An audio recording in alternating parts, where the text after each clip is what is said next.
Tillman. He is a son, a father, a brother, a law officer, an accomplished author.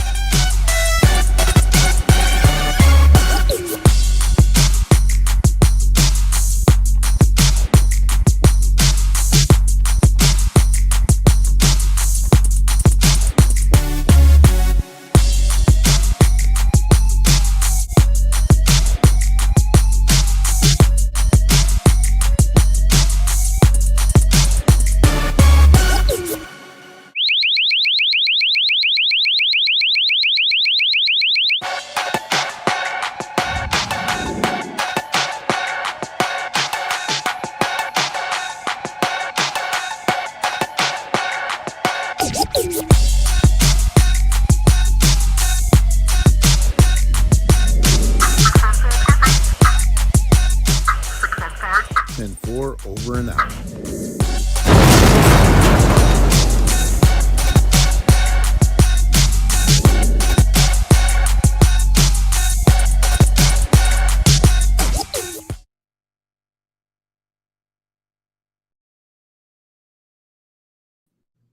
All right, all right. Thank you, ladies and gentlemen, for tuning in. It's Coach Clee, aka Clee Tillman, and this is Black and Blue.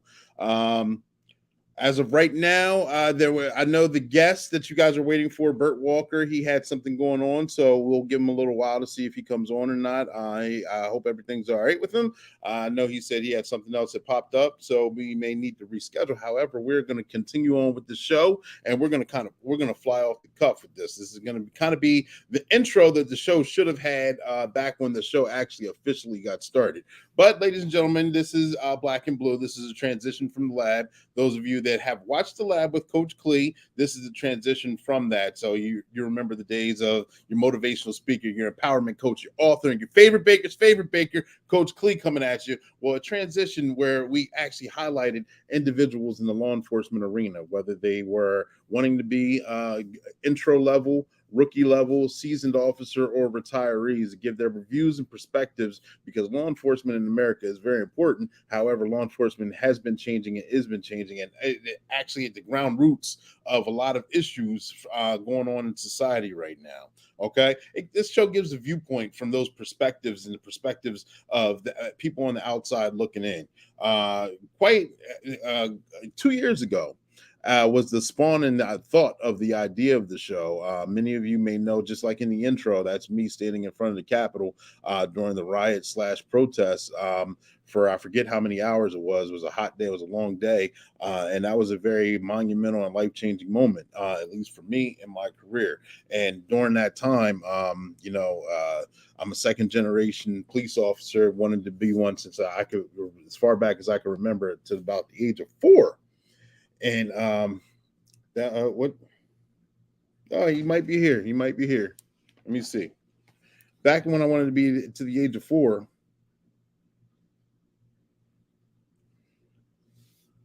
getting things worked out, and wanting to actually help people, and in the process of helping people, some people don't see it that way. Some people do. But the show must go on, and we can hit that backstory later. This show has been sponsored by, you see the website below, workwithclee.com. And you see the Cash App, right? To make sure you make a donation to the show. All proceeds go on to the show. We do appreciate that, because our sponsor, One Way Publishing, does appreciate a little help as well. We're streaming on a couple different platforms right now. We're on YouTube under Black and Blue. We're on YouTube under Coach Clee. We are on LinkedIn under the Clee Tillman page. We are on Facebook under Coach Clee, and Facebook under Black and Blue. I know that's a lot to remember, but make sure you look and check out those pages and subscribe to them, okay? Sponsor, like I said, is One Way Publishing, where their motto is they can take you from a thought to a book that's bought.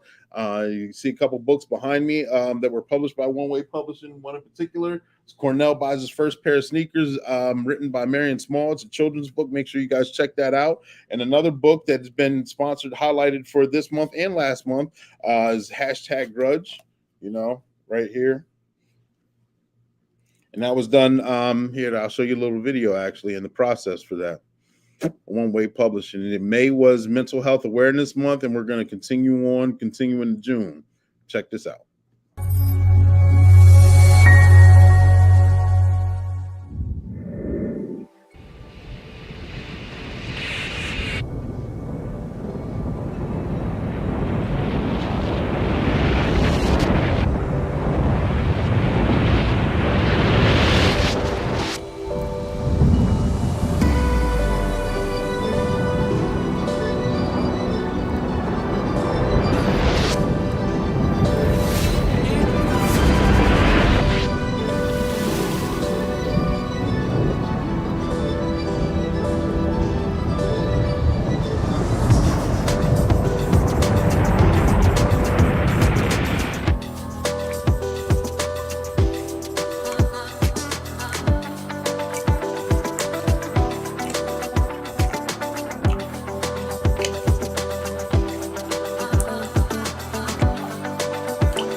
And that's a book of 1,000 words. It'll help you get through it. If you're holding on to grudges, if you're holding on to mistakes, if you're holding on to anger, so many different things. It's a roadmap that gets you that transformative life to transform you into the better person, that self-actualized person that you want to be, so you can live the your dream come true life.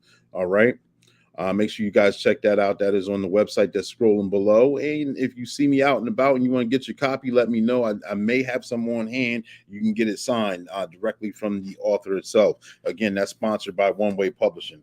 I'm waiting to hear back from Bert to see if he's officially going to be able to make it or not. If not, like I said, give a little background on how this channel got started. Some of you seen the post that I posted on LinkedIn and on Facebook. I posted 2 years ago after when the world shut down, when the beer virus hit, and we were all locked down, and the chaos was going on everywhere, and kind of had to get my thoughts together. Kind of had to get it down, put pen to paper, and put those ideas down. And that post has been reshared on those two platforms, and it kind of hits home. It's kind of very emotional still to this day. It was shared around a lot. There were a lot of comments. I made sure I didn't comment on the original post itself. It was just me getting my thoughts and my feelings out, because it was a lot. It was deep rooted. It was a lot to have to deal with. And it starts off with this past Saturday, my department was called down to the protest at the Capitol. Let me preface this by stating that I'm the only Black officer on my platoon, and I was the only Black officer where I was posted for the protest. Emphasis on protest, not riot. It is important to acknowledge that the protest was peaceful for several hours. Only when innocent people were assaulted, officers from other jurisdictions were assaulted, and property was damaged where other police departments called in. That's a fact.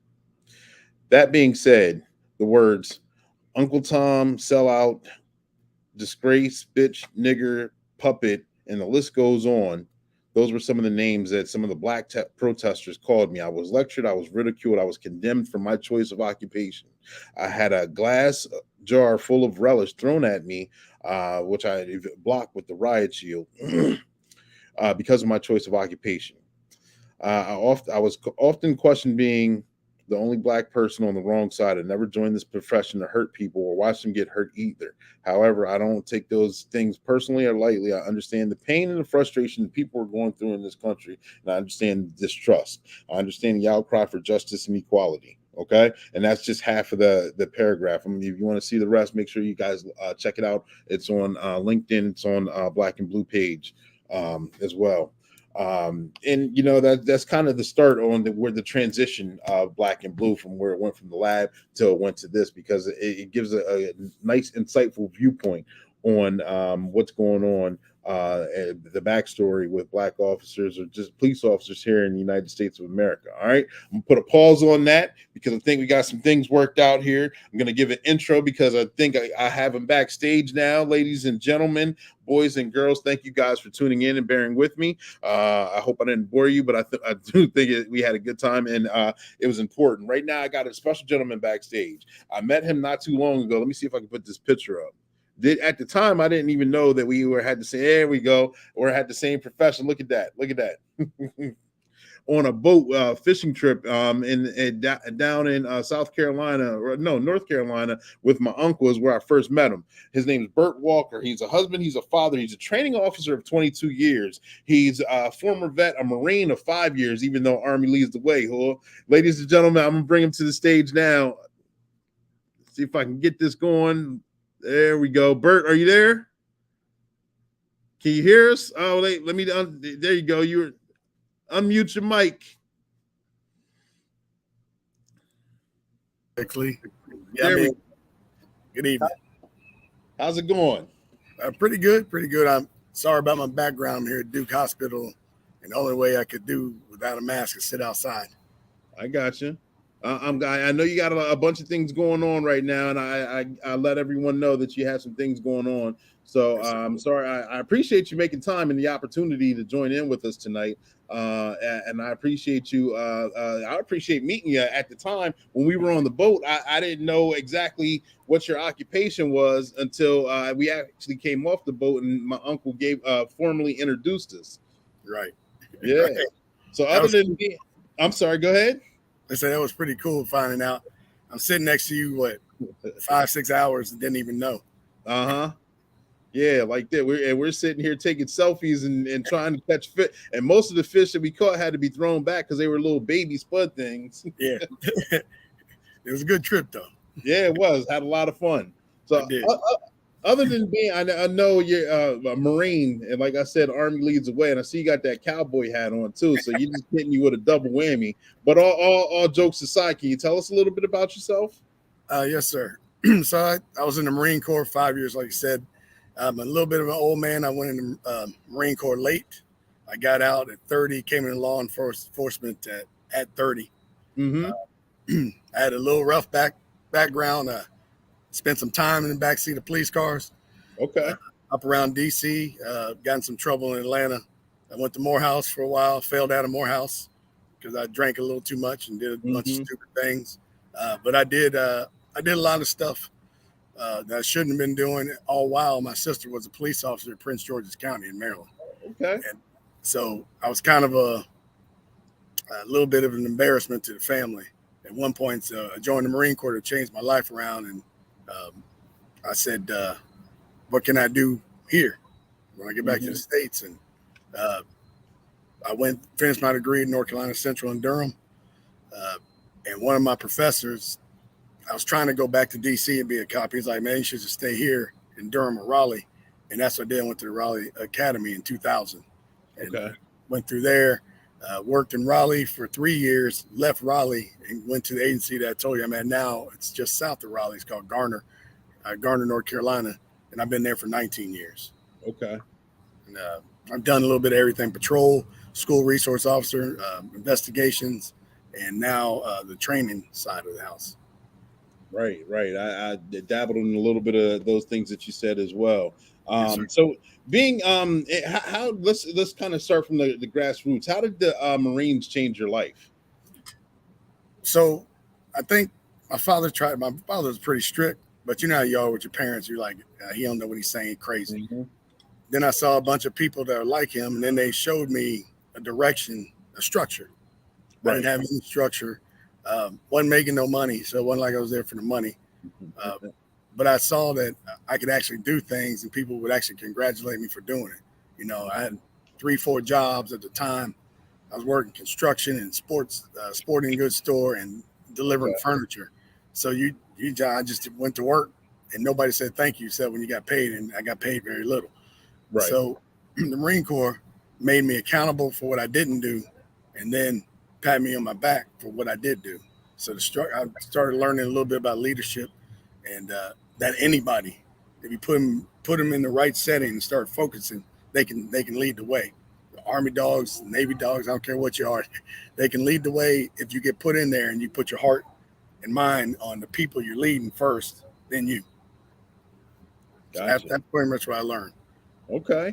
And so you took those values and you transitioned them into law enforcement as well. Yes, how do you think that they affected you the first maybe 3 to 5 years of your career? The first 2 years, I'd say it was rough because I thought it was Batman. And understood what the job was, and then you realize you can't arrest everybody, even people who need to get arrested. Some people need to not go to jail, and I started learning that over time because you can't outfight people, you can't outrun everybody, and you can't out hustle everybody. So you gotta be human, and started to realize that law enforcement turns into a barter system at some point. Even on the street level, it's a barter system. Not your morals. You're not selling your morals out because you let people know where you stand. You say, I'm cutting your break because of blah, blah, blah.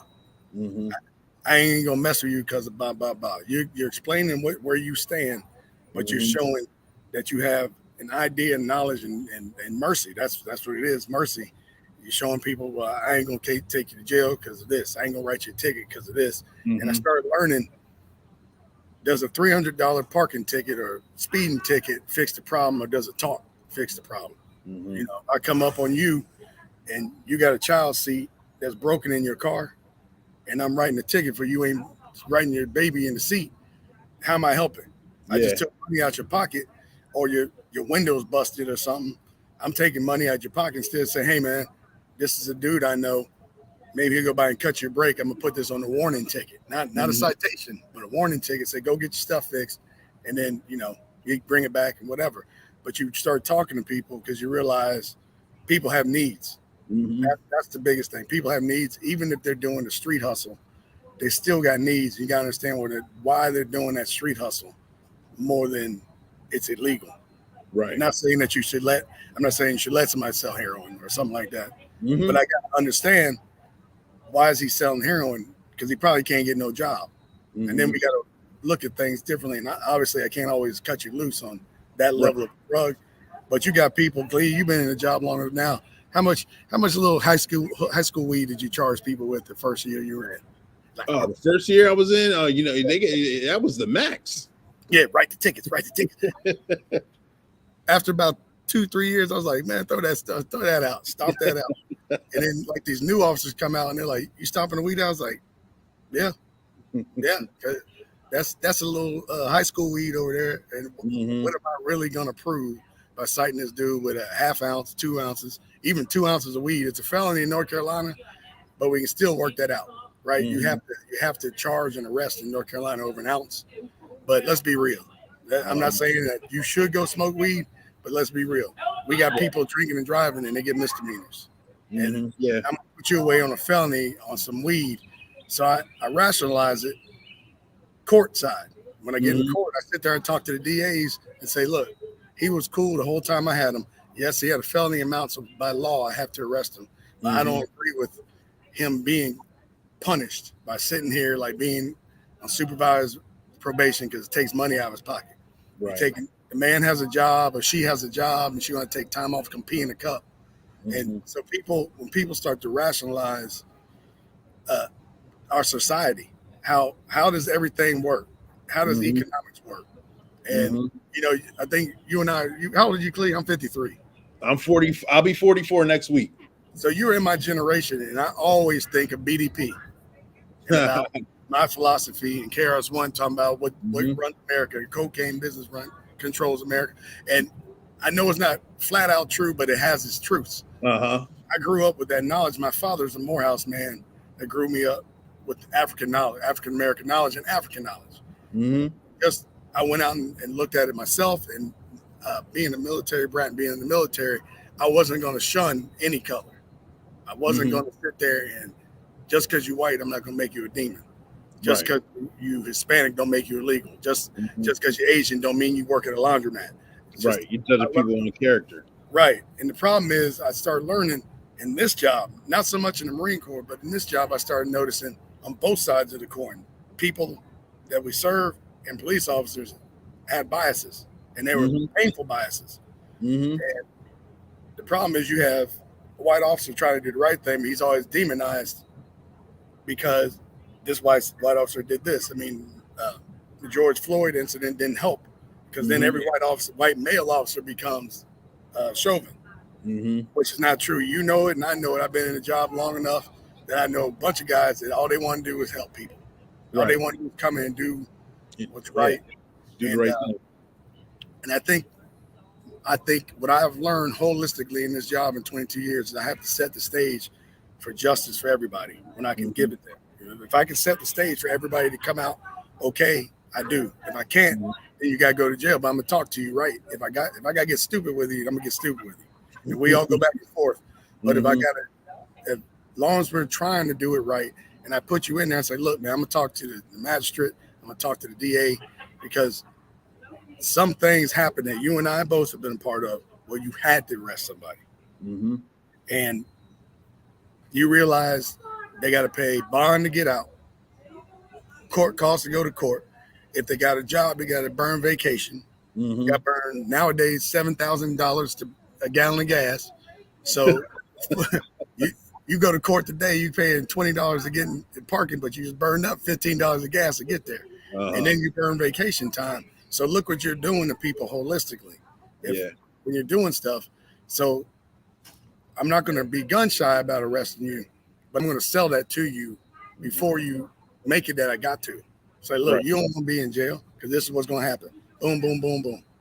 And the fighting part and so forth. If we fight, there's more people like me than there are you. So you could beat me up and kill me, but guess what? They're still showing up. They're still showing up. The radio runs faster. Yeah. The radio runs faster. So my heart can stop beating, but the radio keeps going.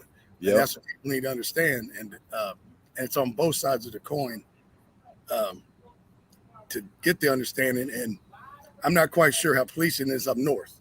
I'm from DC, but I'm policing down in the South, and things were different when I started. We had some hillbillies that I worked with that I didn't want to be around them. I understand. And now they didn't say nothing to me. They didn't say nothing to people, but they gave that air of why are you here kind of thing. But I just did my best to like keeping the business with them all the time. Hey, did you need some help with something? No. Did you need this? Okay, no. And then I would keep it moving. Be on your way. Yeah. Because I didn't want to make it into something that I could have been wrong. I didn't want to make it into a problem just based on my own. I got my own biases. I got my own prejudice that I have to watch sometimes. And I think being now going this far into it and now where we are today, I just watched, and funny because I was just in a conference today about losing an officer because he's not making it through field training. And what I've noticed is the officers now verbal judo to people to death. They offer people chances after chances, and you have people telling them, "No, you have to fight me when you come over here." And then they go back to the verbal judo with the little tip finger. You know where you at right off the top as soon as they say. And we have somebody that IVC involuntary commitment papers. And you and I know, anybody with a badge knows when you got them papers, what do you have to do? They got to come with you. There is no what can I do to make you happy? I want to stay home. Okay, no, you got to come with me. Yeah, the paperwork says otherwise. Paper says otherwise, and the judge said that you got to come, and I got to bring you. So instead of doing that, they want to talk. And so now we're at, before we were, you came in probably about the time I came in, where you had newer officers that were neutral or they were good to go.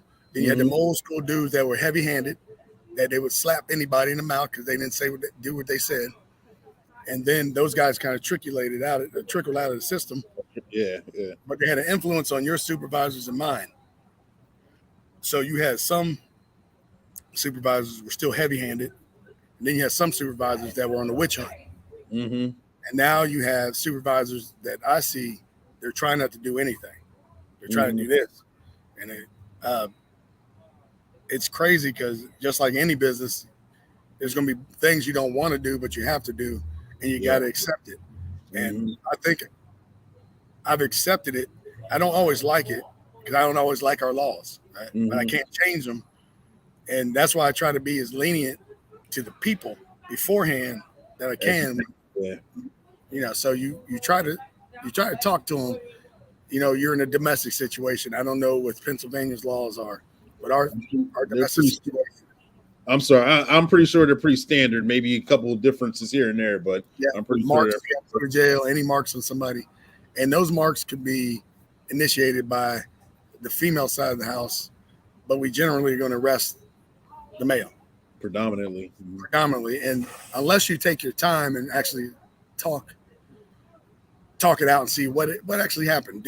Did you hit her, or was she hitting you and you grabbed a hold of them wrists that I saw? And you work things out. And I think people don't take their time. What they do is they jump straight to the black and white. They don't look at the human side. And they say, this is what the letters say, so that's what I'm gonna do. And just go with it. I'm gonna go with it. And then these younger generation don't want to be on YouTube. That's right. I won't be on nobody's social media. I want to be on YouTube. So, well, you need to be on a different playing field, man. This is the wrong job because you're gonna be on YouTube even if you didn't do nothing wrong. If you don't want, I know. And if you don't think that's the truth, look at most of the videos that people call wrong. They're not. There's just a judgment that you didn't like what happened. So it's like, okay, maybe I wouldn't have done that. That don't mean he's wrong. But by law, could he do that or could she do that? Is what you have to look at. And most people are going to play within the parameters of the Fourth Amendment. Your laws are based on it. Our laws are based on it. And I bet your agency's policies are steeper or more stringent than the Fourth Amendment. I bet. I don't want to cut you up. There's a question on the floor from Gary Grant. Shout out to Gary Grant. Thank you for tuning in. Tag, like, and share. He's got a question out there. It's actually one of the questions that it's later on down the line in the conversation, but it's okay. We're going to jump on. He wants to know how can we get more young black men to join the police force? Gary, that's actually a good question. So I've been asked, and we've tried what I didn't think was going to work because I went to North Carolina Central. We had a chief that wanted everybody to go to HBCUs, wanted us to recruit at HBCUs, which was difficult because most criminal justice majors or college kids believe they can come in and be in charge. Literally, you've seen that. So here's where the misnomer is, and that I don't want to throw skin out there, but some white schools are like that too. They're like, when can I become an investigator? So you have to break down the falsehoods of what they see on TV. That's the first things we have to do. And if they can understand that if you come in with your personality as a black man, a black woman, your personality and your belief systems, as long as it's not really violating people's rights or violating the policies, it's not violating any of those things, you can make a difference, but it's not going to be the difference you think. It's going to be one by one. It cannot be widespread. You're not Martin Luther King. You're not. People can have the beliefs. I followed up on all. Martin Luther King, Malcolm X studied them all. Marcus Garvey studied them all. But that's not who I am.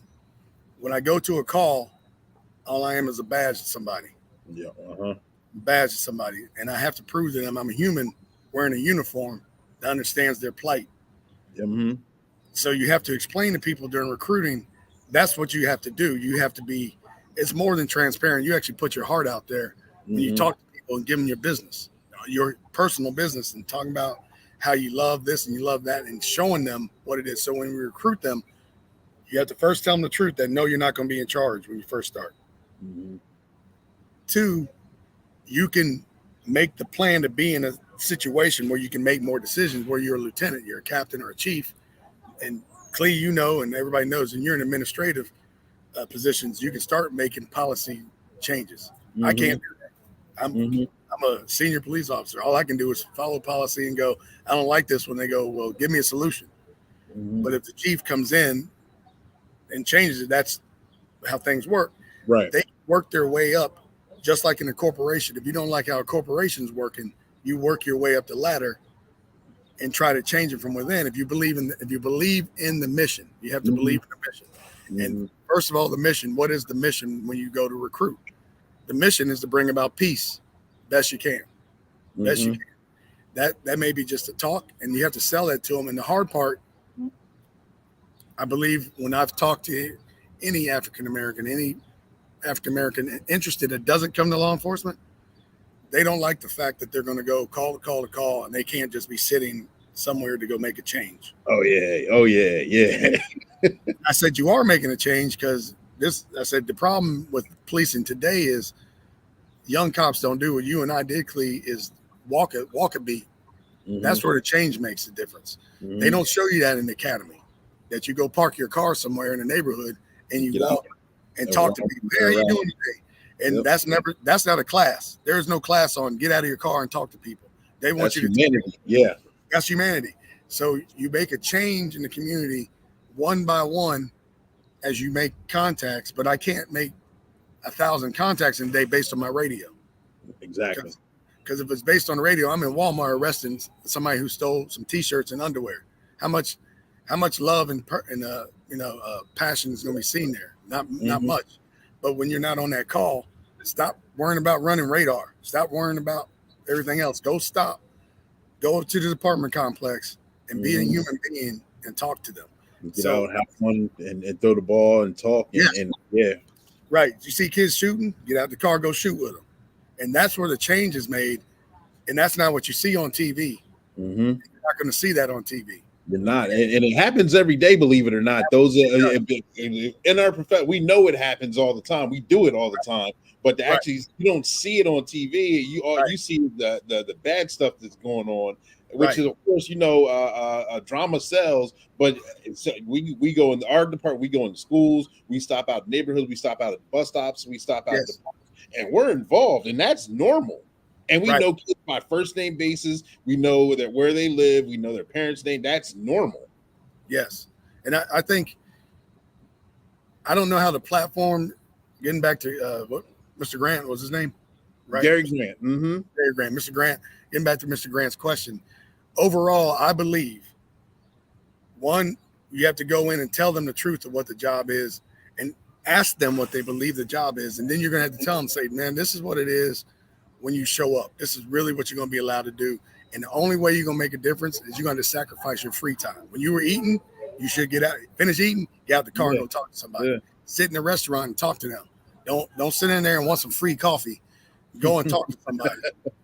And that's the problem we have, that people don't sell that to them. And I don't know how to sell that to somebody when I tell you you're going to, well, down here, I can tell you what our salaries down here are starting. I don't know. Up north, you guys are unionized. We're not unionized down here. Okay. So we make significantly less. So starting down here, I live in Wake County and I work in Wake County. One of the richest counties is us, and where Charlotte is in Mecklenburg, we're the richest counties. And starting out, you're gonna make about $45,000 a year. Okay. So at $4.59 a gallon, and about $1,800 a month for rent for an apartment that's the size of this cell phone. How many people are you going to get to come do that and work a 12-hour rotating shift? We work 4 on 4 off rotating shift, 2 weeks of days, 2 weeks of nights, holidays, Christmas, all the days. And right now we don't have no money for budget. So guess what you don't get paid for? No holidays, none of that stuff. You don't get no money for that. You just showed up and everybody says, thank you. Yep. So how do I sell that to somebody in North Carolina is different how I sell it for you. Our retirement is 30 years. What's your retirement, Clay? 25 years. And again, I got to sell that to somebody that you got to be here for 30 years with leave time. If you don't take leave, you got sick time, you probably get here in 28, 27, sell it back and you'll be good. But I don't know how to sell that to somebody if they believe solely what people are saying negatively about law enforcement. Mm-hmm. And if I got to sell them that, are there cops that need to go? Yeah, yeah. Yep. There's not a profession on the planet that somebody don't need to go. Mm-hmm. There's not a profession. There's teachers, priests. We've seen it all, right? Mm-hmm. It doesn't matter what profession you are. As they told us in the Marine Corps, 10% ain't worth nothing. They always call them the 10%ers. 10% ain't worth nothing. And you're going to have police officers that blacken the eye of everybody's. Mm-hmm. So how do I sell to a young black man that's 21, 22 that he can change what happened in Minneapolis? Mm-hmm. You can not guarantee it, but you can do your best and put your soul on the line that that mess don't happen again. How do I tell them that in a environment where you usually have a bunch of people around? It's kind of hard. But if I sit down one-to-one with you, I'll be real with you. And what I've seen people do, I've seen dirty cops, and I've seen the thin blue line be nothing but the farce that I know it is. You know it, and I know it, Cleve. That's a farce. Mm-hmm. We're humans that have a job. Mm-hmm. We're humans that have a job, and we're supposed to be making it better for everybody. And if I could sell it to them that as a young black man, you can make it better for your community, but then everybody's community, because you got to deal with white people, Asian people, Hispanic people that ain't from here, and gay, trans, whatever. So you're going to have to be universal in your thinking, number one. There is no like way heavy over here. You can disagree with somebody's sexuality, but you're going to have to still give them the same service. Give them fair treatment. Yep. Fair treatment. You can look at somebody and not agree with their lifestyle, and somebody's got 18 wives in the house. That ain't your business. You got to keep it moving, or whatever it is they say. Clea, I don't know if you've gone to calls. I've gone to calls and been called a nigger by white people, and almost lost my mind, and had to be pulled out from the call. And then later, I had a senior officer come speak to me and say, "Can I holler at you real quick?" He said, "Hey, you can't go crazy just like somebody calls me a cracker." Yeah. So I don't go crazy. He said, "I just keep talking," right? He said, "So you can't do it either. Although I understand why you did it, but you can't do it because we had a purpose there, and you lost your purpose." Right. That's something they got to know too. You got a purpose when you show up to these calls, and it's not your skin color, and it's got to be your belief system. Your skin color will come and play because people will bring it in, but you can't go, "I'm gonna go to this call because I'm black." That's the only reason I'm gonna go to this call because I'm black. You've been called to calls, and I've been called to calls because you're black. So have I. And I understand that, but we can't make every call be that. The only reason I'm gonna show up because of this. Just because of that. Then I'm gonna be prejudicial. Every time I go to call, guess who's gonna be in the back seat then? Exactly. So I can't do that. And trying to explain to them that justice has to be universal still when you come here, even if you don't like them. They're white and you don't like them, and they didn't break the law. You can't stay there and hold the heavy hand on them because they called you some names. So that coin goes both ways. Let me interject here. I got a couple comments and a couple questions up here. Shout out to Mayor Green. Thanks for tuning in. He's got a comment up here. You have to have a relationship with the communities that you police. Yep, we basically said that. And definitely to go back to your point, one thing that I sell people, sell kids that are in school or just interested is like, if you look at your whole career, I know it seems like it's far down the line, 20, 25 years, 30 years, whatever. If you if you pretend your career is a brick wall and you have to build that brick wall, and each call you go to, you're either laying a brick to help build that brick wall of society to make it better, or you're taking away from that brick wall. If you have a bad call, you do something wrong. Eventually, at the end of your career, you're going to have that wall where someone else can build from. And that's how you make the change. It's a brick by brick process. And you're either laying the brick or you're taking it away. You're not just standing there stagnant. I love that. That's a good example, Cleve. Thank you. He's spot on. And I believe 100%. You can't be a bunch of Nazis come boot stomping in there, stepping into a neighborhood and saying, "I got this thing on, so you're going to listen to me." Talk to somebody. So they're going to hear your voice first before they see the badge.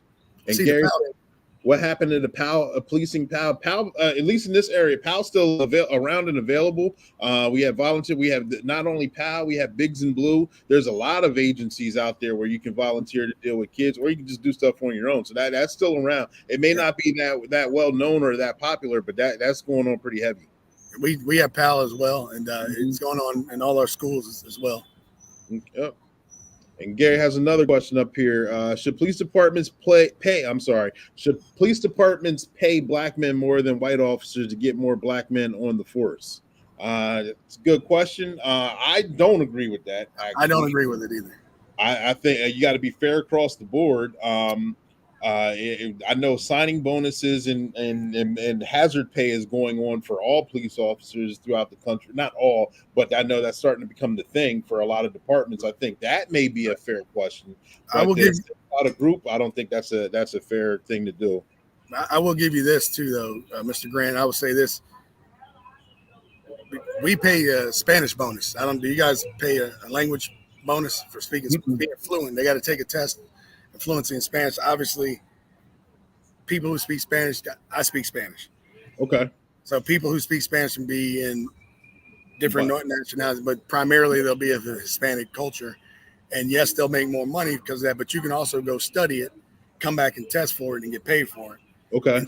Fluency for it. And I think I agree with the pay with you were saying, though, but that would breed a lot of animosity. Oh yeah, it's way. Oh, that would be a bad day, honestly. It would. Yep. But good question though. Thanks for asking. Thanks for not holding back on any questions. Yep. So let me ask you, and I know you've been. Can you shout out some of the change, not changes, in your different positions throughout the 22 years of working? What position did you enjoy the most while you were on a special team, a unit, SRO, training unit? What did you enjoy the most? SRO. I think that changed. I became a new man. I actually, I didn't want to go. First of all, I was dragged in there. Okay. And, yeah, me too. And we were short, and the officer leaving was working 2 jobs. So he was our juvenile investigator, and he was doing that at the same time. And he just couldn't do the caseload and work at the school. So they kind of, threw me over there. And I was kind of kicking myself when I got there. But then as I got there, I started noticing that these kids needed a voice. And they needed somebody to talk to. And I loved the fact that most of my days were spent just talking to kids about their problems and calling their parents and talking about the problems. I was able to do the thing that I wanted to do because I was the one that got called. So if something criminal happened, I could go, I'm not charging them with that. Like, for instance, you have school fights. You got parents mad at this kid for touching this kid. I want him charged, but I'm like, he's 13. He's 14. So I'm going to write him a petition. We have what they call juvenile petitions down here. Right. You're going to take time from court. You're going to come to court. His mama's going to come to court. And now we're going to get in the system. And we're all going to be sitting down there. And that's not going to affect me because it's my work day. Right. But am I really does it change anything? Do 13 and 14-year-olds get in fights? So let's be real. Do they need to get charged? No. Now, they get jumped and you get beat into the hospital. Okay, now we're going to start talking. But regular fight, you start seeing it. And then I got the chance to sit to tell the parents why I was not charging them. Now, most of them were agreeable. You had a few that complained to my chief that I wasn't doing my job. He's letting my son be intimidated over at the school and so on and so forth. Right. And I think being able to do that really fulfilled me a whole lot. And then they taught me a whole lot. And they taught me what they saw cops as. Because I sat and spoke to them, I wasn't a police officer. I was Walker working at the police department. Yeah. Like, what? Wear the same uniform. But they're like, no, see you. And then you start getting told stories because a lot of in Garner, we had a lot of kids that lived in Southeast Raleigh. Okay. So some of the area in Southeast Raleigh is impoverished. You have Section 8 housing there. So they come and tell me things that Raleigh PD was doing. I don't work there, so I can't speak for them. And I'm not saying you're lying. I'm not saying that they didn't do it. I'm not saying they did do it. But you had something happen. Something happened to this kid to believe it. So I had to believe him that something happened that was wrong or he believed was wrong, whether it be a family member arrested wrongfully or not. So that allowed me to start talking to other agencies about these kids and say, hey, this kid's up in my office. I've talked to him. And I think the changes that I was able to make in myself and then speaking to my agency were the biggest. I don't know what I did with everybody as a kid. I've had kids come down the line later and talking to me, and out of 2,000 kids in the school, I had to start to realize if I reach one, I had to have done my job. I can't reach everybody. Everybody's not going to agree with it, but I think that was the most fulfilling because I got to hear the home problems. I got to deal with the home problems. I got to find programs for them before the police went to their house, before there was a domestic event, before there was some abuse done. I was able to intervene, and it was interesting because the trust was built by what Mr. Green was saying, because I sat there and talked to them as just a dude, not a police officer. I'd sit there and say, this ain't got nothing to do with law enforcement, just me and you. Just tell me what's going on at home, man. Okay, let me talk to so-and-so. I'm going to get these counselors to your house. So I think that's it, too. And being effective. He just made a comment now. Mayor Green just made a comment. Communication breaks down barriers and helps people get through their implicit biases. Communication is the key. I remember one of my veteran officers that since retired on. He said something to me as a younger officer when I was with the former department, actually, that I didn't understand at the time, but I grew to understand, which is, he said, when you become a police officer, you become a used car salesman. You got to make the situation sound better than what it is. Not that you're trying to sell somebody a clunker, because a car could be in decent shape, but it's not a brand new car, but you still got to get it off the lot. Basically, he said, you got to learn how to talk to people. And once you learn how to talk to people and you can find out how to get them in their head and emotionally, that's where you make the difference. And I've learned through communication is the key. I mean, you wanted to be Batman too. You wanted to beat him out. You wanted to arrest everybody. Then you found out, listen, you can, if I can get through to you and have a conversation, that's way more, that's generationally effective. Yes. And like Mr. Green was saying, if everybody could accept that you got some kind of bias, if you have a bias, you do, and accept it. Know that when you go to that certain call, that it's in here. It may not come out initially, but somewhere in there, it does affect you. It does affect you, and you have to sit there and communicate with each other and yourself. You got to be truthful with yourself on how you looked at situations and seeing how you're going to deal with it. And like you said, once you get in there and you realize that, no, I don't care what anybody's done criminally. They're still humans. Because people, I don't know, Cleve, you've had people ask, how do you sit there and talk to a rapist? He sat there and he did this to a child. It's like, he's still a man. I mean, I know what you want to call him. You want to call him a monster and all this, but he's not. He's a human being, did something monstrous. So I still got to sit down and interview him. I still got to sit down and talk to him like he's a man with Fourth Amendment rights. Now, people don't like that. It's like, I still got to sit down there and understand he or she has rights no matter what they did to whoever, even our school shootings. If the knucklehead that did what he did lived, you still got to sit there and talk to him with his rights, thinking about mental health, thinking about Fourth Amendment, thinking about Fifth Amendment, thinking about Sixth Amendment. You got to sit there and put all their Eighth Amendment. You're throwing all these things in there as you speak to them, and you can't focus on the crime because you start getting biased. And if you got children and you arrest a child molester, I got a child, you got children, you arrest a child molester, you have to do this. Yeah. It's not easy, but it's necessary. Yeah. It's necessary. And you have to communicate that to other officers. And that's a part of the job other people understand. We have officers walking around with scars in their mind. You have investigators who look at child porn. That's what they do for 3-4 years of their life. That is going to tear your mind up. Yeah, it will. Thankfully, I avoided that. I'd always, when I saw it, I try to jump away from it. Yeah. I don't go down that hallway. I don't have to look at it. I let them tell me what happened. And I just said, what happened? I don't want to see it. I don't want it in my head. And dumping phones, I've had to dump tons of phones, and the stuff you see in the phones, you can't get out of your head. And the communication, going back to communication, communicating with officers, about their biases, and the fact that at some point, Clea, we call it the 5-year funk down here. At some point, you're gonna think you know everything. You're gonna think you've done everything. You got all the answers, and nobody can tell you nothing. And you walking around with your little stupid sunglasses on top of your head at nighttime, wearing them backwards and doing all the little stupid stuff that you see cops doing, and walking around with your little 511 gear. I got the newest 511 gear, and all the things that you see people do. And I mean, I joke about it, but that's you see a lot of them. Yeah.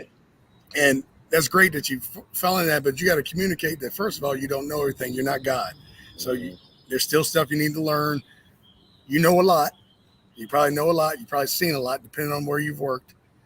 How do you treat people? By 5 years, are you treating people right? Or are you treating them worse? And they're probably treating them worse because they think they know everything, and they're real. When you have that arrogant mindset, yeah. And I don't know, Cleve, you've probably seen this too. You got the officer that talks like this, arms up, head, chin all up in the air, and then he's looking around as he talks, sucking his teeth when he talks. And some of them don't even realize they're doing it. We have one right now that we got from an agency, Las Vegas, to be. Okay. And he's got that. And I was like, oh, I want to slap him. I want, just look at it. And people said he knows what his job is, but he's smug.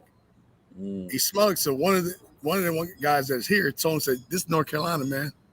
You gotta countrify it. You gotta talk to people and use the slang, because you gotta slow it down here and not be so smug. Because in North Carolina, you're trying to be people's friends, and for him it was all business. Right. Boom, boom, boom, boom, boom. So the communication part for him is real quick. Now he won't be necessarily rude, but he is short with people because he's trying to move to the next thing, like this. Boom. I got this answer. Okay, boom. I got this answer. Boom. Can't help you. Bam, out the door. He doesn't offer solutions and stuff like that. So that's huge. Yeah, body language, of course. Yeah, the body language is nonverbal, and I mean, you give off a lot of cues. Like you can tell, you don't want to be here anyway. So I know you're not going to help me. As opposed to somebody, even if through verbal judo in classes, they teach you body language in certain calls, like you said, where you may go in like, I don't feel like dealing with this. This is not my wheelhouse.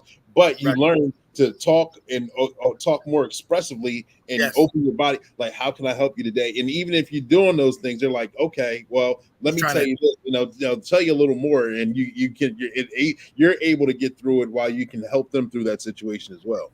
And hitting what Mr. Green's saying there. So I am a defensive tactics instructor, Gracie survival. I grapple, a bunch of stuff, but I'm a verbal judo instructor too. So I tell people, that's why I was bringing up the sunglasses. I said, y'all know in my 22 years, I've never worn sunglasses. No, I want you to see my eyes. I want you to see my face and my eyes, because I think it shuts you off. Now, some people don't think that. I believe it does. I believe it. You can at least go up and slide your sunglasses up. At least talk to them like that. Don't talk to people on a call with your sunglasses and your head up and you're closed off. Talk to them expressively. Take the sunglasses off. And it's the little things that you're doing, because, like, what I use is this. Would you want your mama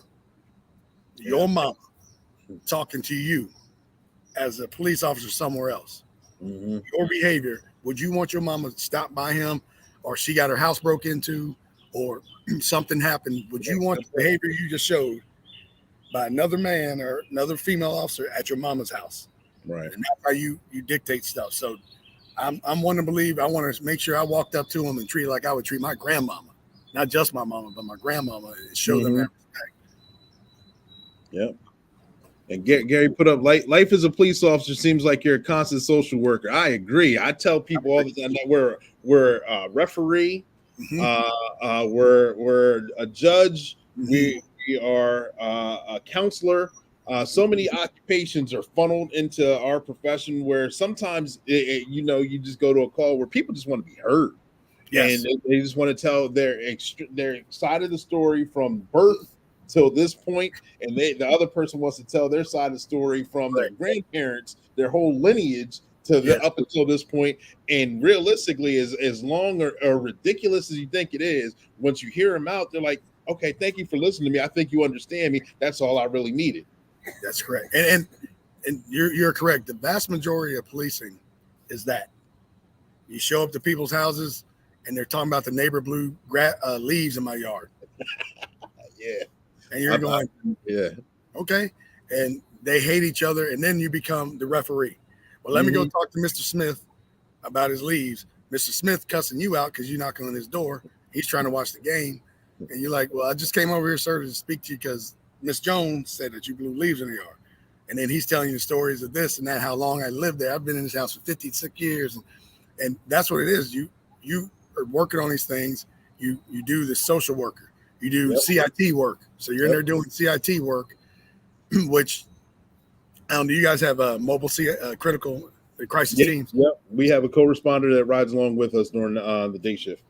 So you have when you first, but the bad part is that you're going to be the first one there. I'm going to be the first one there. So you call them to come in, but I need you to be able to speak to them, whether they're in. We're trained in it. Our department's trained in it as well. I think a lot of our local departments are trained in it. I'm not sure of out of our county, but because of how mental health is such a big deal now, that we're trained to actually identify and speak until the co-responder can get there and kind of take the forefront. Correct. We do it's called down here. We call it CIT, Crisis Intervention Team, and we go through a 40-hour class. All of our officers have to go through it.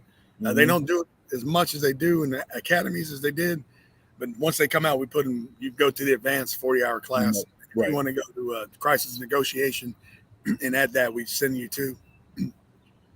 But going back to what he said, yes, you're going to wear many hats, and if we can teach younger officers or new officers that when you come in, you're not Batman. You're going to do a lot of stuff that's mundane. That you're going to do a lot of stuff that you feel like you're unappreciated. So either you accept that and keep it moving, or you're going to become disgruntled. And that's where the problems come in our profession, where you have people that they want to do this. You have your drug hounds, you have your DWI hounds, and you're like, well, that's not the job, man. That's a specialty. I've done that. There's no fulfillment in it. Like the numbers and all that stuff I don't have.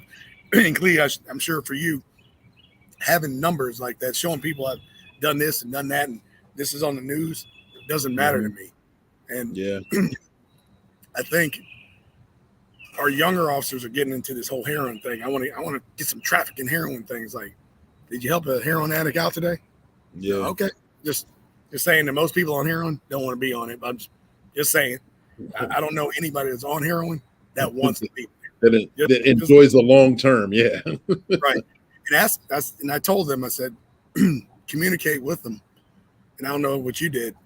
I always, any heroin addict I came in contact with, I asked them how they got started. And 90% of them is pills. I broke my leg, was on Oxy. I broke my arm, I was on Perks. I was in an accident, I was on Vicodin. And they loved that feeling, and they went to the street where it's cheaper. And of course, they didn't need a prescription.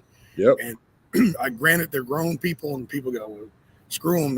They made a choice, like, yeah, but it's an addiction. It's an addiction. It's a strong addiction, strongest I've seen. Yeah, all drugs. It's crazy. I see from people going. Well, I know meth was a big deal. I mean, heroin was a big deal. I would say at least 10 years ago. It's kind of transitioned to more meth now. Meth has gotten meth went down and back up and down, and we had the one pot shots of people doing and going back to making their own labs.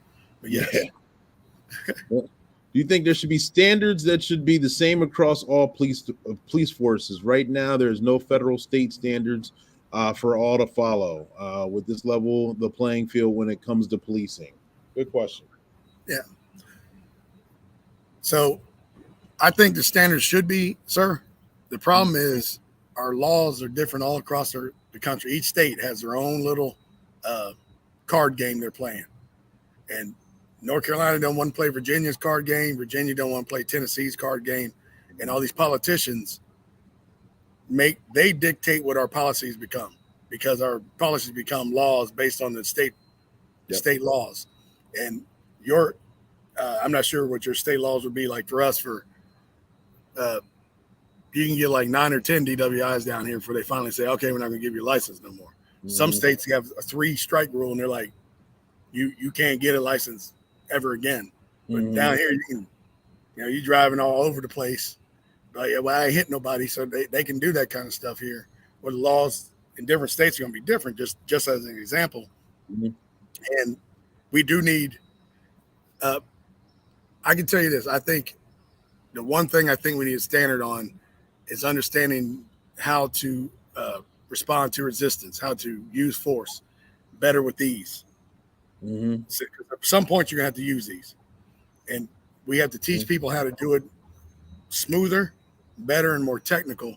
And I think across the nation, we need better training for that.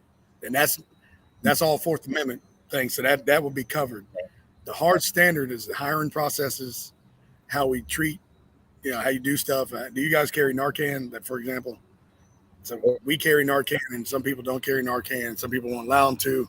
So all these rules change, but we do need, as far as learn how to arrest and control people. You can do that because controlling a human is controlling a human. In Pennsylvania or Florida, Montana, Hawaii is going to be the same.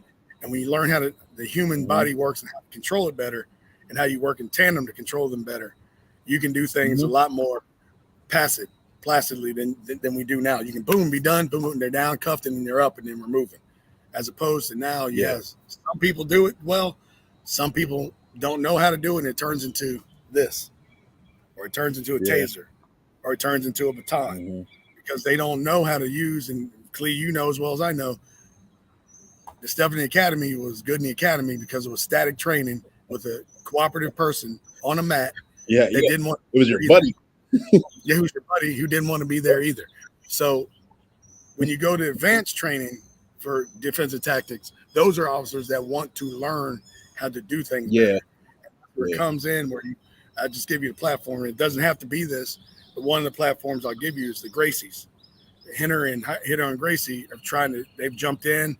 They tried to go to speak to some of the governors and stuff about implementing. Yes, they make money for their system, but knowing how well it works, and that if you know how to make it from horizontal and vertical, that you can do it standing up as well, you control a person without striking people, without using blunt objects.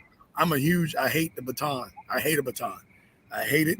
We don't even have pepper spray. I don't like pepper spray either. So I believe you can talk to people, and then when you got to move up and grab a hold of them, there's ways to do it. And we got to get better at that. And we got to get better at that across the board. And and we're bad at it. We're very bad at it. Universally, we're bad at it. Right. Gary's made a comment. I love this show. It's very informative. It's taking a deep dive into the police officer. Thank you for serving our communities. Thank you, Gary, for tuning in. I appreciate it, and your positive comments. Yes, sir. Thank you, Gary. Yep. Yeah, I know. I lost my train of thought. I forget what I was going to say. I know you mentioned something on something being standard. Driver's license. I remember there was a guy who ran his PennDOT or PennDOT record while on a stop. He's suspended until like 2057. Once you get certain amounts of offenses, then it adds on a year, then adds on a year. And he's suspended until then. So basically you can get it indefinitely, but it's not actually formally taken away. In some cases it is. In my case, I don't get too deep into it, but I've seen it suspended until 2050. So you might as well just give it up. Right, because you ain't even gonna be driving in 2057 or not driving well. But yes. Got Frederick Berry on, said made a comment. They're not being held accountable for how they treat people. Talking about all police officers, Frederick? That's what he's talking about? I don't know. That kid that came in right our prior conversation. I'm not exactly sure. I don't want to put words in his mouth. Okay. So I will say this. I know as far as, I don't know how you guys do it, but your internal affairs, do you guys investigate every complaint? Uh-huh. Yeah, so that's what our policy is, investigate every complaint. And The reality is people only see what happens on the shootings that make nationwide. They don't see the officers getting fired for saying things over and over on calls. They don't see people getting fired. Like we had an officer, he just refused to show people respect and systematic. Yeah, systematic. Systematically and historically as a whole, you're saying? Yes, as a whole. As a whole, you have police officers that do in certain areas have gotten away with it. And but again, I have been punished for saying the wrong thing, just saying the wrong thing. I could say the stuff at McDonald's and you wouldn't have said nothing to me. If I was at Walmart, you wouldn't have said nothing to me. But I say as a police officer, I'm losing money in my evaluation and I'm losing the chance to put in for a position and make more money. So I've been punished just for this, just for that. So we do get held accountable. What makes it look like it doesn't is you've seen historically and systematically where white officers have shot and killed black men and they didn't get punished. I'll agree with you that systematically and historically we've done in this profession a disservice. A disservice to the black community, well, Hispanic and black community, minority communities. And that does need fixing. There ain't no doubt about that. That does need fixing. And that's why we need we need more diversity, and not just in skin color, diverse in thinking and mindset, because you need, I don't want to say liberal, but you need universally minded people from all walks of life. I don't care what your nationality is, because if I'm working with somebody that's homosexual, I don't see it the same way that they see. I don't see their community the same way they see it. I can't. I'm not a part of the community. So they're going to see things differently than I do. I'm going to still treat you fairly, but I don't understand everything. And have I sat there and tried to understand it? I've tried to understand some of it because I've got homosexuals in my family, my sister and two of my nephews. So I've sat and talked. We've had the discussions, and I think that's a part of me just wanting to understand. As a whole. He said as a whole. He's saying, I'm not talking about just white police. He's talking about as a whole. As a whole. Yes, I agree. As a whole. Especially when money's behind it. This is a great conversation. We need to have more discussions like this, get a common understanding. It shouldn't be police versus everybody. G4 Tech, support CT in this conversation. Thank you, Merrick. Appreciate that. Thank you for tuning in. I know you touched on a point where I wanted to ask a question as well. What kind of programs do you think would be significant, at least in your area, based on the demographics, or that you can be a part of or help just volunteer to be a part of, whatever, that can make a difference to your community? So one, we have PAL, as we talked about before. I think the problem with some of the PAL is that it doesn't reach as far as I think it should. Okay. It reaches only kids that they go say, okay, I want this kid to be a part of it. We have kids that really you need to sit and talk to the children that don't want to talk to you. We have barbershop rap. You guys do something like that. We have a barbershop rap where we have officers going to black barbershops, predominantly black barbershops, and they go in there and they listen. Okay, no, we don't have that one. And the one thing I've learned about that one was we have somebody that we hired new, and he's kind of a tackleberry, kind of with stuff and he's one of those that everything's got to be in the book kind of thing. And funny thing that almost at every rap, people bring his name up. And one dude said this, and I think this makes a difference. One dude said this. He said, "Not me, but somebody gonna hurt him." When the day's coming, he's just letting you know. So you can't walk over everybody. You can't charge everybody. Is what he's trying to say. Right. Like, I understand you pulling me over, my tags are out. I understand you pull somebody over and their lights are out. But do you have to hit everybody up and then jump, talking about you smell some weed I smoked on Monday in the car, and you want to search my car? And he said, so that's the kind of stuff that keeps the separation going. And I said, yeah. And unfortunately, you can talk to him, but I can't change what he's thinking because he's not breaking any policy, because he's within the law. He's in with policy, but his morals and ethics, in my mind, right. And I'm not the moral and ethics cop. I can't sit there and tell him, but I'll say something to him like, hey man, you got to go heavy on everybody and leave it there, and I think programs like the barbershop rap, programs like PAL, if we legitimately start reaching out more out of the school and into communities like basketball leagues, we need to touch basketball leagues. And that's where you get a lot of people. Any athletic league, we have one that starts in elementary school called SCORE, where we have officers that are not on patrol, which includes me, my supervisors. We go read to kids, and then you meet their parents, and then you start buying Christmas presents, stuff like that. And I think that starts to make a difference when you start doing the and what do you need for Christmas? And you find out that they don't even have a washing machine. Yeah. When you think they're going to ask for a certain the latest video game, and they're asking for like, I just want a microwave. I'm like, wow, right? I just a microwave. How about some shoes that somebody else ain't wear? Yeah. So I think we need to start touching the grassroots of things. Is where we left, and I think we need to form other programs that get more grassroots, where you make people go out and go to communities, not just sit up there and at 8 o'clock. I need you to sit at what you call a middle school or so-and-so high school. At 8 o'clock, you need to be doing something different than pulling over cars. You need to be going, and the program needs to be, you go out and talk to people and be a human and show them that you're a human first, not a robot in a Dodge Charger with your windows pulled up, listening to satellite radio, and with your sunglasses pulled down and just sitting there, because that's a barrier. Yeah, shutting yourself up. Yeah, it's a barrier. They say it's not, but it is a barrier. You rolling up your windows and not wanting to get out of the car shows me you don't want to talk to them. That's what shows me that you're too good to talk to people. And we don't have a program, but we need to develop a program for officers to understand you can't act like you ain't Jesus. Ain't nobody pleading for you to do nothing for them. So you need to come here and help people because it's in your heart to do it, or you need to do something different.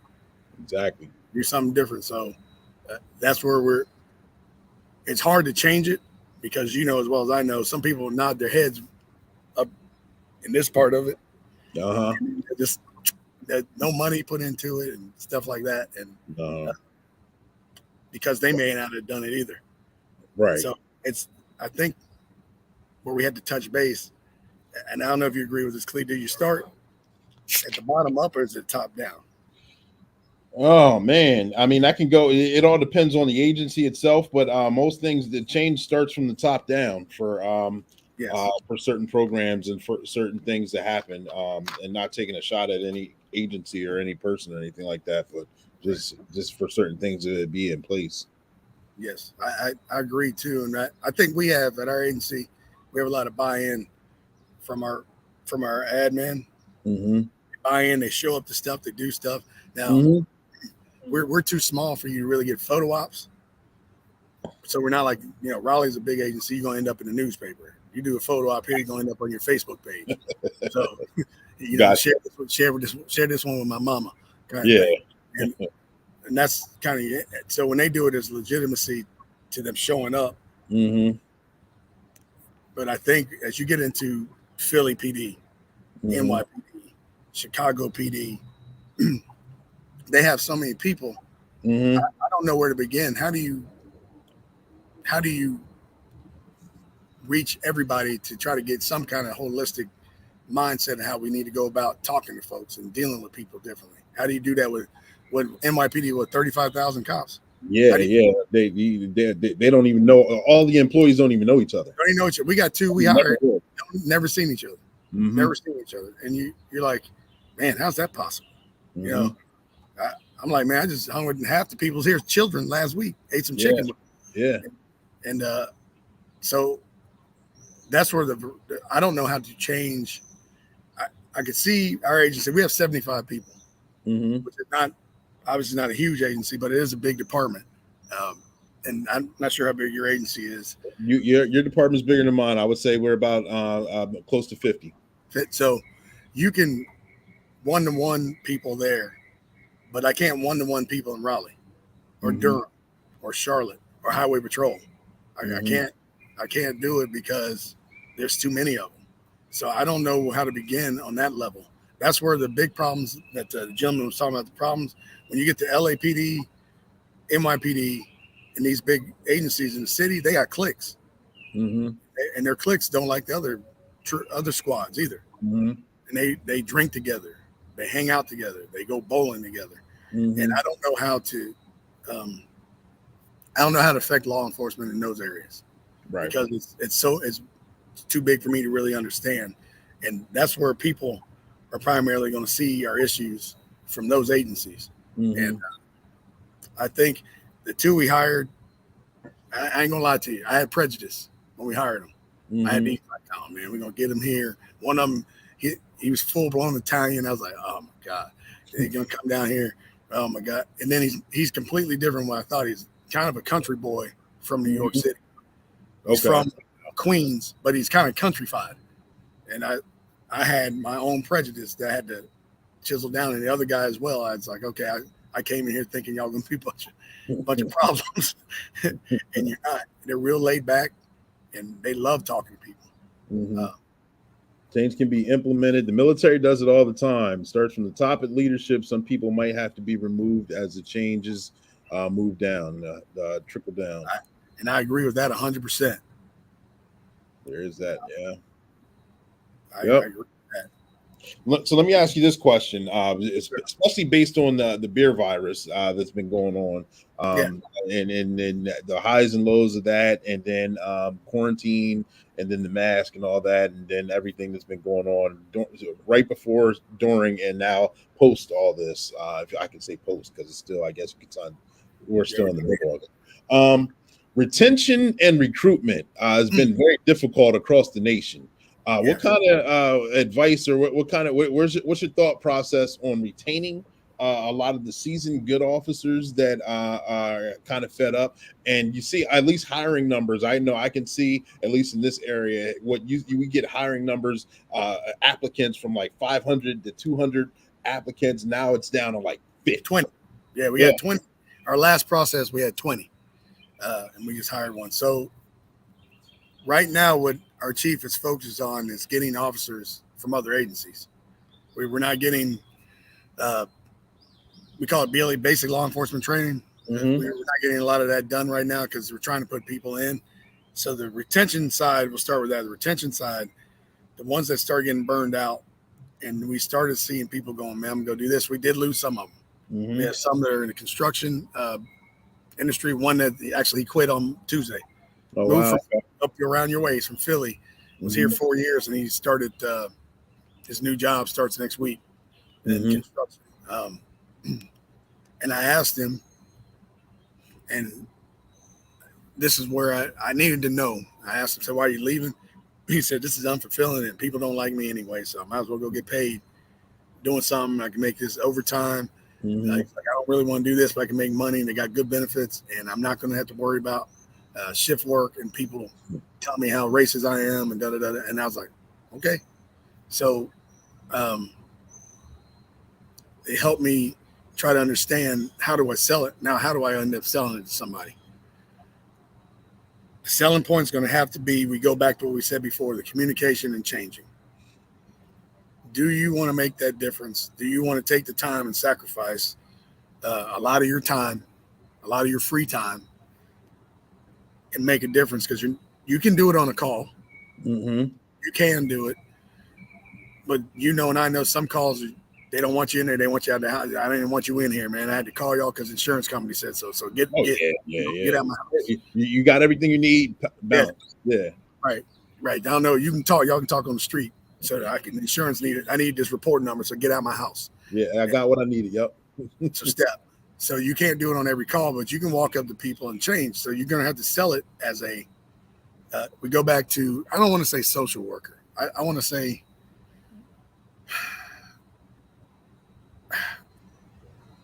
And change agent. I guess change agent is a kind of a old term. Mm-hmm. But I think to be a change agent, you have to do those things that other people are not going to do. And understanding is the communication, and you have to sell it to them. Say, are you a good communicator? Do you believe that you can get out and talk to people, and let them know and understand about things they don't like, and then tell them, I'm willing for you to call me to come work your problems out. that's giving up your cell phone number. Say, hey, why don't you give me a holler? Or say, when you here's my shift, I work, you can call communications get up with me, and I'll come and deal with this problem instead of this person. Right. Then you start doing those things, and you have to sell it to them that you're going to have to be, and people probably told you this too, Clee, you're not their personal police officer. Well, yes, you are. Yes, you are. You're going to have to start being that. And you need to be more of somebody they can trust to help them at least find a problem or find a solution to a problem. I mean, that could be somebody's calling you late at night to get their plumbing fixed, but you need to learn that for the selling point for somebody new. The old ones, the one that we had left, he started making more money. And I said, why did you not believe in the job anymore? And he said, no. No. I do not. I don't believe in the job anymore. And I want to see what Mr. Yeah, exactly. Yeah. I was just showing both. He said, exactly. I'm in the Chicago, and the hate and occupational mindset is the norm. Change has been talked about on all types, and there are no tangible results. Okay. Can I speak on that? Yep. My wife's from Chicago, so I was in Chicago, and I didn't like how the Chicago PD walked up on me. Just leaving White Castles. I was like, I was just here, man. And they were very, very cold. Right. Thanks for tuning in, Gary. You have a good night. Thank you, Gary.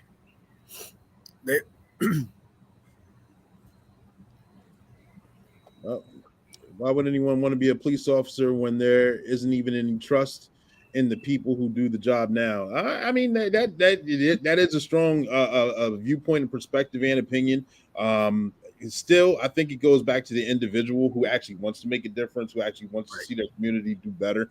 There's still good people out there who actually don't mind doing the work to help out every individual. I mean, I know a lot of my friends from when I'm speaking on my experience. When I went to the academy, I lost a lot of friends, and some family didn't speak to me. It is what it is. That happens.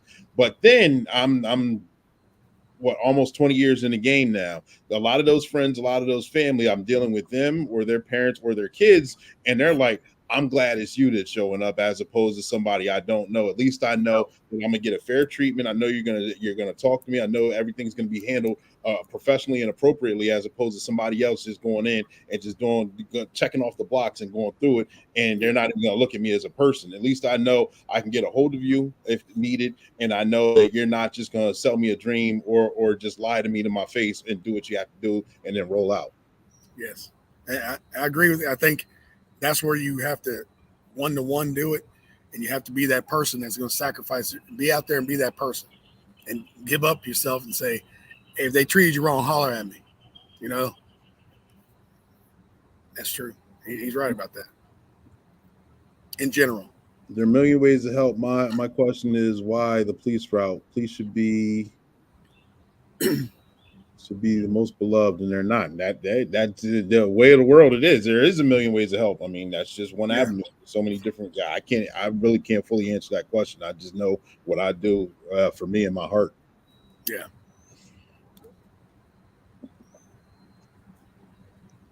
Yeah. And no, that leads into another question. I would say, what do you do in the job that you alluded to it many times throughout the course of the conversation? But what do you exactly do in the job that you have made, or what do you think you've done throughout your career that's made the most significant impact? I think I would say vocalizing my beliefs. Now I do the training officer side, but I think even if I don't change a policy, if I don't change a law, I like to at least. So I learned early in my life from my father said, "Don't complain without a solution." Mm-hmm. He's like, I ain't even gonna listen to you. Once you open your mouth, you start complaining, and you ain't got a solution. Ain't no point in what's talking. Right. You ain't put enough energy into it because anybody can complain. Anybody. Nobody. Part of people in Galilee, they didn't like Jesus. They complained too. So he's like, so anybody can complain about anybody. So he's like, if you have a solution, then that makes the person go, okay, I'm listening to you.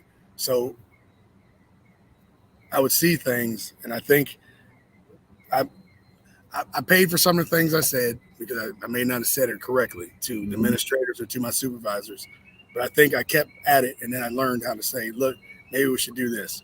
And as I got further into getting better educated and training and stuff, they started listening to me more because I legitimized myself. Mm-hmm. And they were like, okay, maybe this. So I wanted to see, we have an inherent job where you're gonna touch people.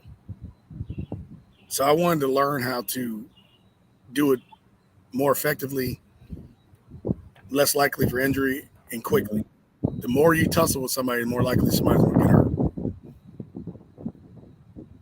When you learn where not to be touching and where not to be pressing, you avoid those things. And you and I know, Clee, that like the stuff in Minneapolis, nobody taught that man. I'm like, whatever, man. As soon as I saw it, I was like, I've been doing this a long time. And the one thing I tell people never to do is what you're doing. Yeah. And I think the greatest impact I have is in the training and talking to them about the mistakes I made, the changes I believe in, and then showing them the effectiveness of if you got to go hands-on with somebody, there's a way to do it, and we ain't got to break nothing. Yeah. There's a way to do it quickly, effectively, boom, and be done and take care of business and be done, and then don't take it personal. Mm-hmm. It started up, it's done, dust them off, dust you off, and we go on to the next. Mm-hmm. And that's the big thing that we lose is because we start, and the use of force incidents start sometimes with what my man was saying about Chicago. You got people, here we go, they walking up on you, hands on their hip. They got the crazy hat tilted up like this and doing all this stuff, and they're coming up already showing me that they don't want to hear me. Mm-hmm.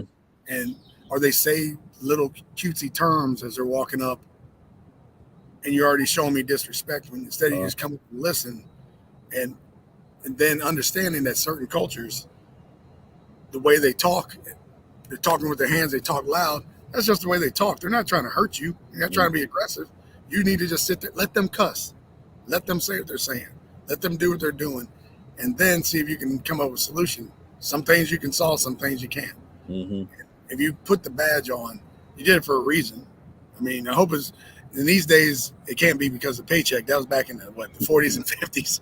They got good benefits. It can't be for nowadays. It can't be because it's a living. It can't be. It has to be because it's something you believe that part of society is where you fit in. Mm-hmm. And for me, it's because I'd got in trouble, because I'd been arrested, because I'd been in police cars. I fit into that niche better than being a doctor, being a lawyer, being a teacher, or anything. I saw that say, well, I know how it feels to sit back there. I know how it feels. I know how it feels, man. And I know how it feels to have a gun pointed at me. And I know how it feels to have handcuffs on. I know how it feels. And then I think that's why I chose this side. Mm-hmm. And I wanted to understand how we could do it better. And then I think I'm at that level to pass it on. Like you said, I'm building a brick, not for me to stop. It's for somebody to grab and go, okay, I'm going to change it, but I'm going to do this with it. Right. And improve on it. And that's what I'm supposed to do, I think. Leave it better than what I leave it better than it. And then somebody leave it better and not give it to them and just say, that's what we took, we did this. Mm-hmm. So that's what I think I may be doing. It feels like that's what I'm doing. And I only got 2 years left, so I hope that's what I am. Good answer. Right now, we're going to cut away to a break, and then we're going to come right back. So stand by. Okay.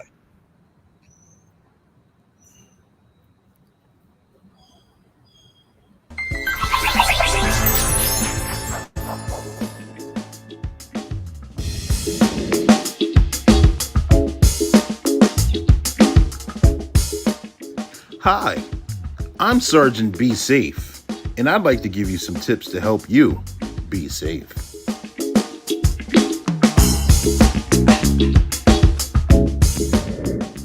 I'll be introducing you to some helpful options that you can weigh out so you can be safe.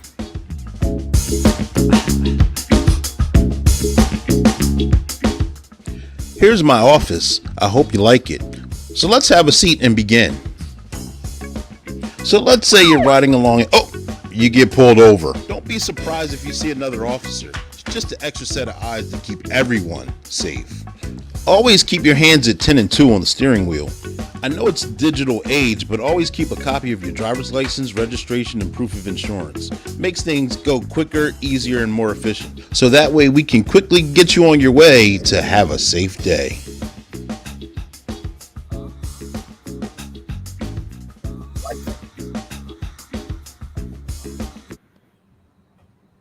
Yep, thank you. Just a little something. All right, I like that. I'm working on. Thank you. Working on some things. Make sure you guys tag, like, and share. Through the course of conversation, we had a great conversation. It's been going on for over an hour now, and it doesn't even seem like it's been going on over an hour. There may have been something I forgot or something that may have jogged your memory and something that you would like to touch on. Right now, the floor is yours. Is there anything that you want to touch on or say? I think the big thing for me is just I want to make sure, and Mr. Barry, I like you putting your impact in there. You're bringing your points up. That's what we need, and I need police officers to not get butthurt to hear things that may offend them, because they got to understand that historically looking at things sting. They sting, and we got to understand it and say, okay, I'm gonna fix it though. I'm gonna fix it on my end. I'm going to do what I'm supposed to do and hold anyone accountable around me. And I think accountability, obviously it starts at the top, but it also starts with, also goes along with every single officer understanding that they're responsible for every human that all of us come in contact with. So if your checking officer's acting like an idiot, you need to, check him or her and pull her back. And then you intervene, or you find somebody else to intervene, and seeking out another way to deal with something that could obviously be verbal turns into violence. So our communication's got to get better. And then the communication, as we already stated, starts with this thing here and this thing here, and then this will work. So I want to be sure that what I want to impart, and I want to stress to everybody in law enforcement and in the community, that we're trying to do better. I know you don't see it, but the things you don't see don't get publicized because it doesn't sell papers. That's the truth. Violence sells papers. We're in the United States. If people ain't getting killed, it ain't making money. They don't want to see you hugging anybody and carrying people's groceries. That happens every day. It's not going to be something people boost up. Cleve was talking about how we're intervening and playing basketball games, getting out and talking to people on a regular basis. That's something that doesn't get out and publicized. But we do need more officers to do it more regularly. So it is something that's seen all the time. And that needs to be the norm. And starting in places in Chicago and New York, there needs to be a shakeup of the top down. People need to go. I don't know how you're going to do that and keep things running, but people need to go because the mindset's got to change. And I know it's hard in Chicago. You got the gang violence going on one side, and the police department has had a history of issues for what we're going since the early 1900s, where they had problems and buddying up with Al Capone and stuff like that. So you're looking at the history of things, that taste stays in there, and somehow we've got to change that. And it's hard for you and I, Clee, to reach bigger agencies because they're not going to really show you and me that kind of respect because they're like, well, he works in, what do you call it? He works in little so-and-so. He don't understand how it is. But the issues have to change, and it can't be taking money from the police, which I don't understand. I don't know how you fix problems in the United States without money. That makes no sense to me. You don't defund anybody else when things aren't working. Taking money away is the worst thing you can do. That means you're taking away training, taking away body cameras, taking away cars, taking away all the things that make things a lot more legitimized. So one thing that is never going to fix it is taking away money. That doesn't work. So I want to see better training, obviously. But I do definitely want to make sure that we become more united in our understanding that we got to communicate so much better across in all 50 states. And every agency, I don't care if it's 5 cops or 50,000 cops, we got to get better at it. It's crazy how I see people talk sometimes. You're like, oh, my goodness, this is why we're in the problems we're in. But that's pretty much it, Clee. Okay. All right. Well, yeah. Good. Good response, and thank you. I know you got a lot going on. I want to be respectful of your time because I know you got a situation that you need to take care of. So I appreciate you making yourself available. Yes, sir. Thank you for coming on the platform and blessing the platform. Thank I you. hope everything works out good. I'll be in contact with you, and you enjoy the rest of your night. All right. And thank you guys for tuning in. Like I said before, this is a transition from the lab to Black and Blue. Subscribe to the page, ask your questions, make sure you come back on. Absolutely. Thank you for tuning in, Mr. Barry. You have a wonderful night yourself. Tune in, Thank tag you, like, Mr. Berry. and we will have we'll be back with more. I got more guests in the pipeline. I got more interviews coming down, and we're going to do our best to bring forth knowledge, information, and have fun while doing it. Have a good night. Peace. Right. Thank you. Thank you, Clee. Yep. Thank you.